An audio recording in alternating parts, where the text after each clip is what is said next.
Саламатсыңдар ма балалар? Бүгін бізде 9-шы сабақ. Сабақтың тақырыбы құстар мен балықтар. Здравствуйте, ребята! У нас сегодня новая тема. Тема называется «Птицы и рыбы». Жаңа сөздер. Новые слова. Ұшады, летать. Жүзеді, плавать. Жүрмейді, не ходит. Бақа, лягушка. Олай болса тағы бір рет қайталайық. Ұшады, жүзеді, жүрмейді, бақа.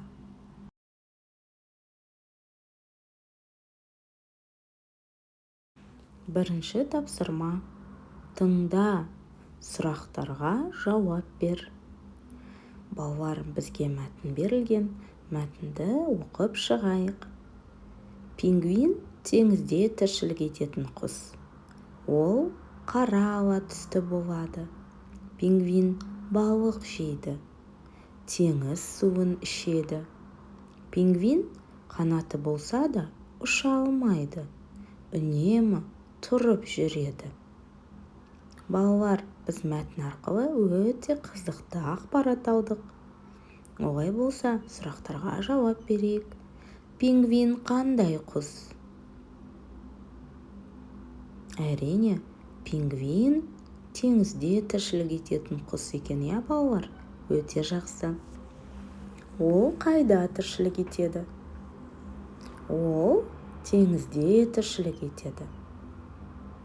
Түсі қандай? Әрине, оның түсі қара ала. Не жейді, не ішеді? Дұрыс, балалар.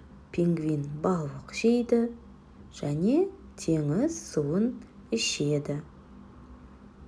Өте жақсы, балалар. Жарайсыңдар. Екінші тапсырма. Сөйлемдерді толықтырып оқы. Балық пен құс ұқсай ма? Балалар, көп нүктенің орнына тиісті сөздерді қойып оқу қажет. Құстың аяғы бар, балықтың несі жоқ? Әрине, аяғы жоқ. Құстың қанаты бар, балықтың несі жоқ? Ойланайық. Әрине, қанаты бар. Құстың қанаты бар, балықтың да қанаты бар. Құс ұшады, құс жерде не істейді? Әрине, құс жерде жүреді. Балық жүрмейді. Олай болса, өлеңді толық оқып көрейік. Құстың аяғы бар, балықтың аяғы жоқ. Құстың қанаты бар, балықтың да қанаты бар. Құс ұшады, құс жерде жүреді. Балық жүрмейді. Өте жақсы, балалар.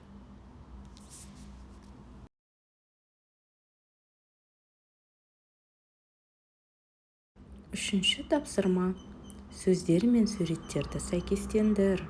Сөйлемдер құрап айт.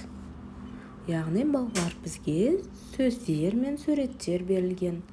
Осы сөздер қай суретке сәйкес келетінін анықтауымыз қажет. Бірінші суретте бізге қоян берілген. Дұрыс. Қоян ұшады ма, жүзеді ме, секіреді ме? Әрине, қоян секіреді. Екінші суретте бізге кит беріліпті. Кит балығы ұшады ма, жүзеді ме, секіреді ме? Әрине, кит жүзеді. Үшінші суретте балық берілген. Балық жүзеді. Төртінші суретте құс берілген.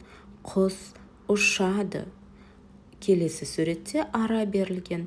Ара ұшады. Бақа секіреді.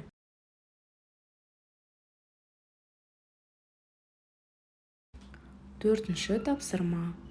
ақ аюды сипаттап жаз. Балалар, бізге ақ аюдың суреті берілген, және жанында ақ аю туралы ақпараттар берілген.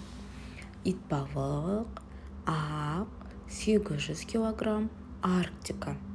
Енді, балалар, біз сол жағына қарасақ, мекені, түсі, салмағы, қорегі деген сөздер тұр, иә?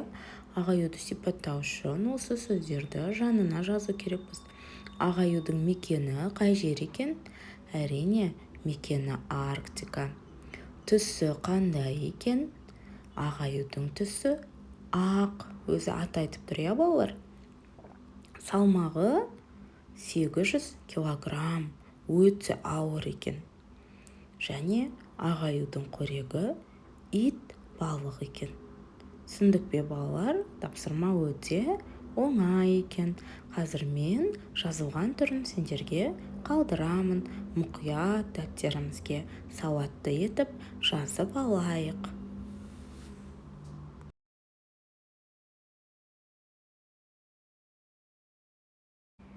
Балалар, осымен біздің сабағымыз аяқталды. Егер сабақ ұнаса, каналға жазылып, лайк басып, комментарий қалдыруға болады. Сау бол, келесі кездескенше.